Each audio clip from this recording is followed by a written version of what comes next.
What's up, guys? I know we haven't talked in a few days, but honestly, it's been kind of quiet. I think the most exciting thing to happen this week was the mess that was James Charles. I was just scrolling on Twitter trying to find some tea for you guys, and what do I come across? This. Yeah, but that wasn't enough for James because he's also apparently pregnant. This week has somehow turned into a mess, so let's get into it.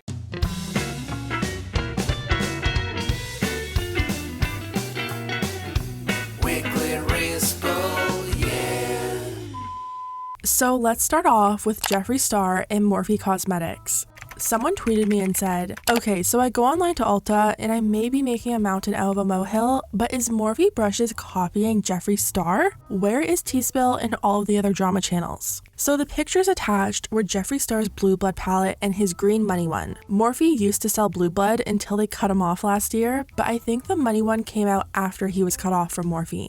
But get this. Now, Morphe has a new blue palette out and a new green one. I guess people think it's a little bit shady that they cut him off and then made a blue and green palette, but here's the thing. If you look at the shades inside, they don't look anything like Jeffree Star's. I mean, that's just my opinion, but I don't really think they look anything alike. Yeah, maybe it's a bit shady that he had a blue and green palette and now Morphe does, but you can't claim copyright over blue and green. I did a little bit of digging too, and it looks like Morphe's 18B palette came out back in 2019, and they just recently changed the packaging to green. So could Jeffree sue Morphe over the similarities?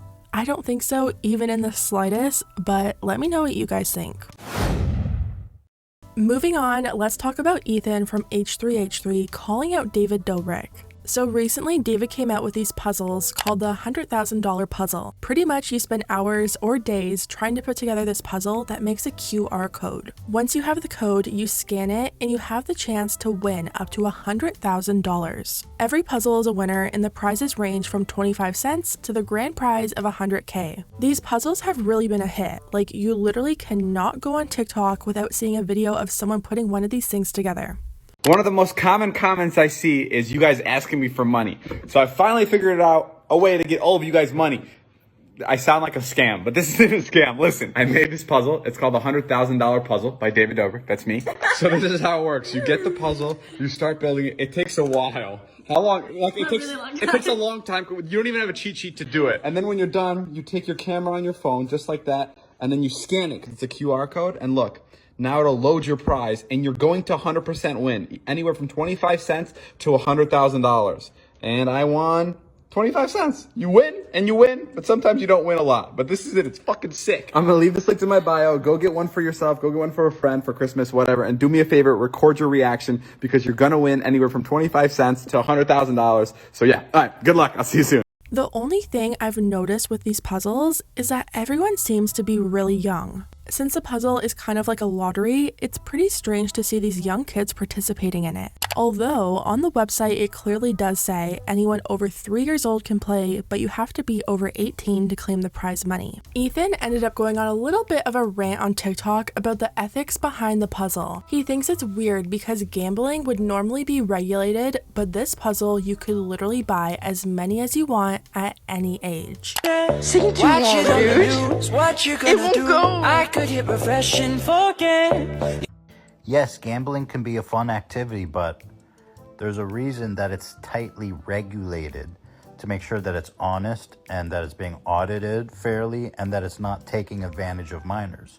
So I understand gambling is fun. You know, that's why people consider it a vice and that's why it's so tightly regulated. But that's why this is a problem, is because he is selling it to minors. There is no age barrier. You can buy as many puzzles as you want.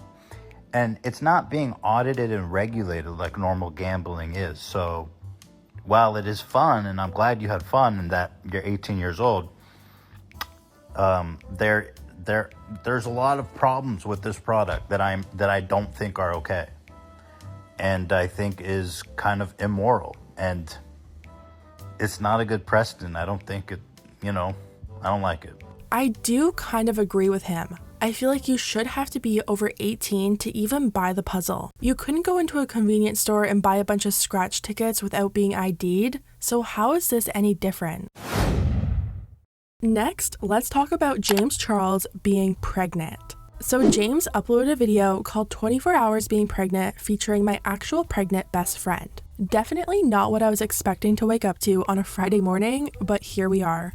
In this video, James explains his best friend Laura is pregnant with her second child. Laura and James are in a group chat together, and she told him that she bets that he couldn't even last 24 hours being pregnant. Of course, James took her up on that bet, and thus this video was born. Now here's where the drama comes in. People on Twitter seem to think the video was done in bad taste. Here's what people had to say. To pretend to be pregnant when there's women who cannot? Don't y'all get mad at women for pretending to be pregnant? Keep the same energy with James Charles. Like I said, that is not funny or cute. It's kind of disrespectful, but yeah, influencers get away with anything, I guess. This is actually gross and offensive to all women as a whole. So when I first saw these comments, I hadn't watched the video yet, so I assumed it was going to be really bad, but I actually had the opposite reaction. James first starts off by saying he was going to be donating a portion of the revenue from this video to a charity that helps pregnant women having complicated pregnancies. And this is just a lighthearted video to see if I can last for 24 hours experiencing some of the challenges that are even possible for me to actually experience today. So on that note, we also thought it would be really important as well to donate a portion of today's video proceeds to different charities helping women through pregnancy complications, which I think is cool. I feel like this video is going to do really well because when you see a pregnant James Charles, you click,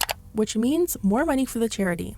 James also didn't take the experience too lightly. He had to wear a heavy stomach weight, and you could literally just tell by the end of the video he was so worn out and over the whole thing. He wasn't making fun of pregnant women or saying it was an easy thing or anything. If anything, I feel like he probably gained a new appreciation for his pregnant friend and how hard it is. I honestly don't see any difference between this video and videos of guys going through those contraction simulator things. At the end of the day, I feel like it was just a harmless video that's gonna help a good cause. Anyways guys, let me know what you think about everything down below. If you liked the video, hit the thumbs up button because it really does help my channel, and I'll see you next time.